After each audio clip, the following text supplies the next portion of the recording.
twongeye kuba ikaze kuri GCN Rio Instant. Amore Imana nakomeze kubana namwe, ngero mubana mu biganiro byose bya buri munsi cyangwa mu kugura cyangwa mu kugurisha amazu.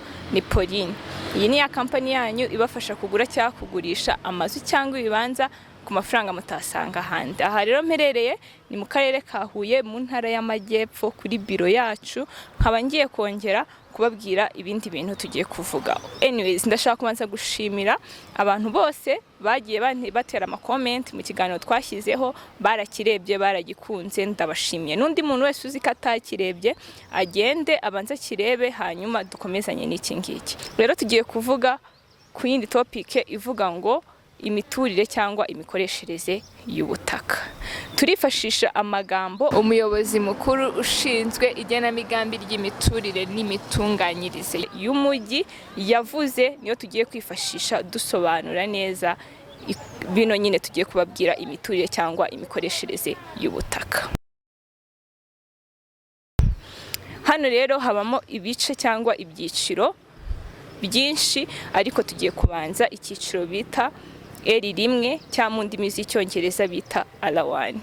Tugiye kureba ese muri R1 hajya iki, hubakwa iki, nyine ni icyo washyira mu butaka bwa R1, ibintu nk'ibyo ngibyo nibyo tugiye kurebana. Muri R1 rero ikintu cya mbere ugomba kumenya ni uko ari ubutaka bwemewe, ni ahantu hemerewe gutura cyangwa kubakwa inzu y'umuryango umwe. Ushaka kubaka inzu iri hasi cyangwa inzu ifite floor ebyiri, ari byo bita G+2 mu rurimi rw'icyongereza. Ahantu rero haba hafite ubuso guhera kuri 300 kugera kuri 500. Ubu buso rero ntabwo bwubakamo bwose, wemerewe kubakamo 40%, ahandi hakajya ibyunganira iyo nzu yawe. Ushobora kuhashyira amazu yo hanze, ushobora kuhashyira akarima k'igikoni ndetse n'ibindi bintu washyira hanze. Ikindi kandi usabwa gusiga imbibi hagati y'ikibanza n'inzu, ari byo bita setback. Utegetswe gusiga ku ruhande rwo hirya rw'inzu yawe cyangwa ku rundi rwo hino rw'inzu yawe cyangwa hegeranye n'umuturanyi wawe 3 metero, ari byo mu rurimi rw'icyongereza bita for setback. Ikindi kandi utegetswe gusiga 2 metero ahegeranye n'umuhanda uva ku nzu yawe.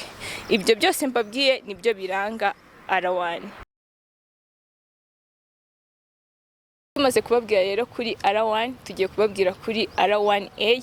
Turebe ese R1A umuntu afite ubutaka bakamubwira ngo hano ni muri R1A, yabigenza gute, yakubakamo iki, yareka gukoreramo iki, nibyo tugiye kureba. Ntago bitandukanye cyane na R1, ntago bitandukanye cyane. Tugiye kureba muri R1A hubakwa inzu zimeze gute. R1A rero hajyamo inzu y'umuryango cyangwa apartment ntoya, icyo ni icyambere.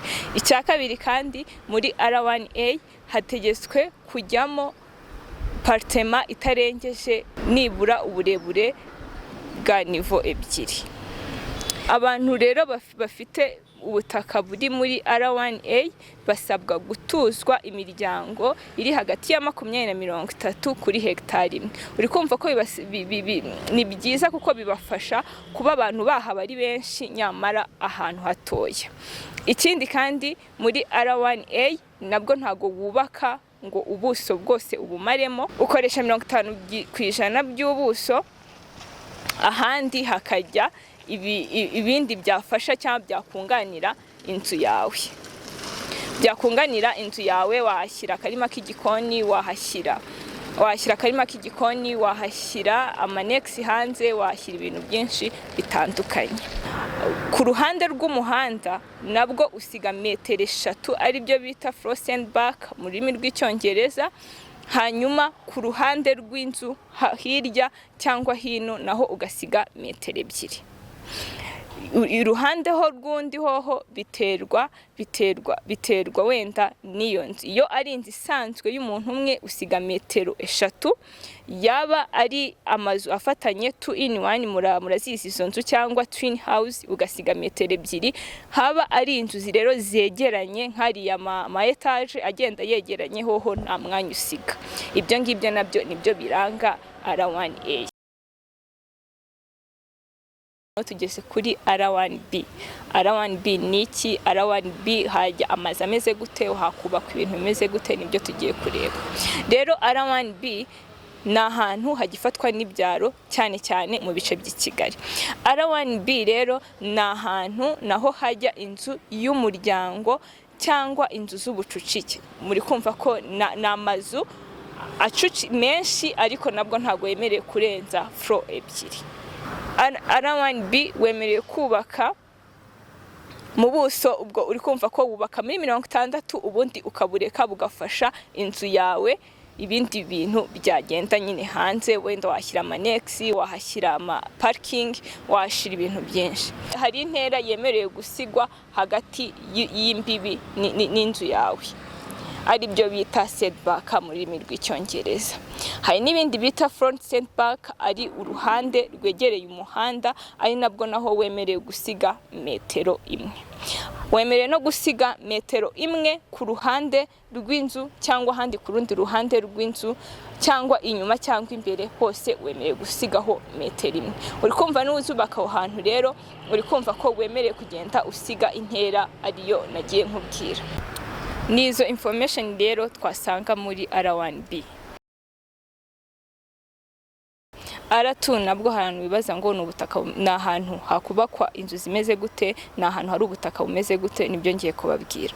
Ahantu rero hari R2 abantu benshi baribeshya ngo ni ahantu hagenewe kubaka ama etage ageretse 2, ariko baribeshya. Ahantu rero muri R2 ni ahantu hagenewe gutura abantu benshi ariko ku bucucike buringaniye. Muri R2 rero hemerewe kujyamo apartment ariko itarengeje uburebure bwa nivo 3. Aho hantu muri R2 uba ugiye kubaka uri kumva ko ukoresha ubuso bwa 60%, niho wubaka inzu yawe cyangwa apartment yawe, ahandi hantu hakajya ibindi bintu bitandukanye. Ikindi kandi wamenya kuri R2 iyo ugiye kubaka hari intera ugomba gusiga aho urubibi rwawe ruri n'ahantu inzu yawe igiye gutangirira, ari byo bita setback. Hari n'ikindi kintu ukora ku ruhande rw'umuhanda, naho wemerewe gusiga metero 1. Uri kumva rero ko ntago bitandukanye cyane na R1B na R2. Uri kumva ko ni ibintu byenda kuba kimwe. Nawe makuru nababwira muri R2. Tumaze kurebera hamwe R2 icyari cyo, none tugiye kureba R3. Ese niziye nyubako zajya muri R3? Ikintu cyambere cyangombwa ugomba kubanza kumenya muri R3 nuko R ya gatatu ari R yemerewe guturwamo n'ama apartment gusa. Ni ahantu bashyira ama etage ageretse inshuro 2, kandi nabwo ntago yemerewe kurengamo inshuro 2. Ubwo uri kumva ko ni ahantu hagenda ama etage ariko ageretse 2. Ikindi kintu rero R3 ifite umwihariko wo kuba wakubakwamo amacumbi aciriritse. Ikindi kiza cy'ahantu rero muri R3 wemerewe kubaka 60% y'ubuso, ahandi ubundi buso busigaye bukaba bwagufasha mu kunganira iyo nzu yawe. Ushobora gushyiramo ibiti cyangwa ukaba wahindura parking cyangwa ukaba washiramo ibindi bintu. Muri R3 rero mu bantu bubaka muri R3 bategetswe kubakamo nibura ahantu hajyamo imiryango guhera kuri 50 kugera kuri 90. Uri kumva ko ni ahantu naho hajya abantu benshi kandi kuri hegitari 1 ku hantu hatoya. Uri kumva ko rero R3 ntago itandukanye cyane na R2. R4 rero nayo ntago itandukanye cyane na R3. R4 nayo yemerewe guturwamo ama apartment gusa. Wibuke ko muri R3 twabonye ko apartment yaho yemerewe kuba igeretse 2, ariko R4 yoyo yemerewe kuba igeretse inshuro 3. uri kumva ko already byamaze gutandukana. Rero umuntu ufite ikibanza muri R4 yemereye kubaka kuri 50% ahandi hantu akashyira ibindi byafasha iyo nyubako yiwe. Hashobora kujyamo ahantu abana bakinira, hashobora kujyamo parking, hashobora kujyamo ubusitani, hashobora kujyamo ahantu washyira ibintu byinshi, amanex yo hanze. Uri kumva ko usiga umwanya uhagije wajyamo wakunganira iyo apartment yawe ushyizemo aho ngaho. Ikindi kintu cyo muri R4 imbere ugomba gusiga metero 5. Imbere nyine uri kumva ko imbere ya apartment yawe ugomba kwasiga metero 5. Inyuma ukasiga metero 7, ku ruhande ukashyira metero 3. Uri kumva ko nibyo ngibyo biratandukanye no mu yandi ara twagiye tubona. Nibyo ngibyo rero nababwira muri ara ya 4 mwakoze kubana natwe muri kino kiganiro. Ni GCN Rio Instant mukomeje kubana nayo ibageza ibintu byose n'ibindi bintu byinshi bitandukanye. Mutwandikire muri comment, mutubwire uko mubyumva, mutubwire ikindi kintu mubona twababwiraho. Turi hano ku bwanyu. Mwakoze kubana natwe, turabakunda. Bye.